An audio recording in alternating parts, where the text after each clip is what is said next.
Laymen's evangelical fellowship స్థాపకులు దానియేల్ గారు 1960వ సంవత్సరం డిసెంబర్ 17వ తేదీన చేసిన ప్రసంగము 18వ కీర్తన 28వ వచనము. నా దీపము వెలిగించువాడవు నీవే, నా దేవుడైన యెహోవా చీకటిని నాకు వెలుగుగా చేయును. మనిషి యొక్క ఆత్మ యెహోవా యొక్క దీపం. అయితే ఈ దీపము వెలుగకుండా ఉండినట్లయితే మనుష్యుని అంతరంగము చీకటిగా ఉండును. దేవుని యొక్క ఆత్మ మనిషి యొక్క ఆత్మలోని దీపమును వెలిగించును. యేసు యొక్క శిలువను బట్టి ఇది సాధ్యపరచబడింది. దేవుని యొక్క ఆత్మ వెలిగించు ఈ వెలుగు ఒక వృద్ధి ఎగుచున్న వెలుగు. అది ఒక పాపిని నీతిమంతునిగా చేయును.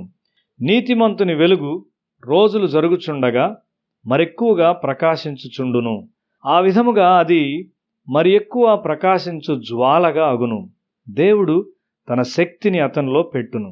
ఒక వ్యక్తి తనలో యోగ్యమైనది ఏదీ లేదని, తనలోని ప్రతి కణము కడగబడి దేవుని పరిశుద్ధపరచు అగ్నితో కాల్చబడవలసి ఉన్నదని గ్రహించినప్పుడు అతడు దేవునిపై పూర్తిగా ఆనుకొనును. అప్పుడు దేవుడు తన శక్తిని అతనిలో పెట్టుట ప్రారంభించును. మనలో కొంత మంచి ఉన్నదని ఆలోచించు స్వభావము మనము కలిగి ఉంటాము. మనము పాక్షికముగా దేవుని మీద, పాక్షికముగా మన స్వశక్తి మీద ఆధారపడతాము. అప్పుడు మనలను మోసము చేయుటకు సాతానుకు అవకాశం దొరుకుతుంది. అయితే దేవుడు మనకు బోధించుటలో మరియు సరిచేయుటలో ఆయన ఆనందిస్తాడు. మనము పవిత్రపరచబడినప్పుడు దేవుని ప్రేమతో నింపబడతాము. అప్పుడు మన మాటలు గొప్ప శక్తిని కలిగి ఉంటాయి. మనం ఇతరులతో మాట్లాడినప్పుడు వారిని మార్చుటకు మన మాటలు గుర్తుంచుకొనదగినవిగా వారు కనుగొంటారు. గట్టి విశ్వాసముతో నీవు దేవుని వాక్యమును పట్టుకున్నప్పుడు నీలో దేవుని శక్తి ఉంటుంది.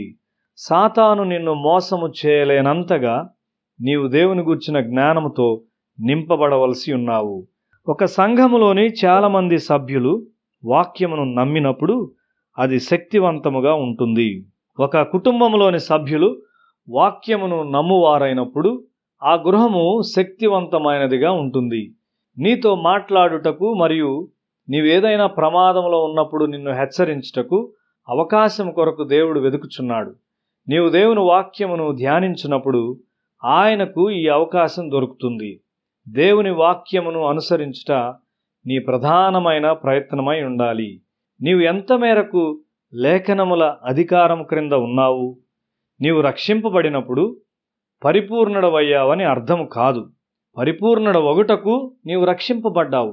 విశ్వాసము ద్వారా నీవు పవిత్రపరచబడి లోకము నుండి విడుదల చేయబడుచున్నావు. సాతాను శోధించినప్పుడు యేసు వాక్యము నుండి ఖచ్చితమైన జవాబులు కలిగి ఉన్నాడు.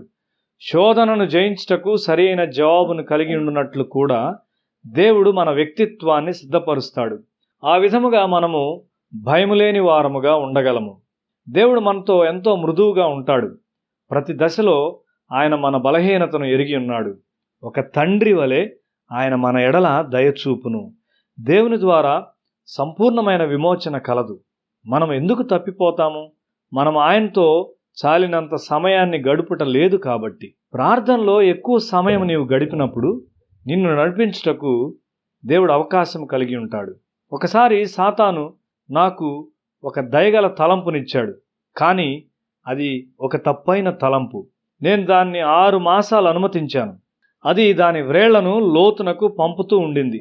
నేను కొన్ని దినములు ప్రార్థనలో గడిపినప్పుడు దేవుడు ఆ అవకాశాన్ని ఉపయోగించుకొని నేను తప్పైన తలంపు కలిగి ఉన్నానని నాకు చూపించి నా నుండి దాన్ని తీసివేశాడు.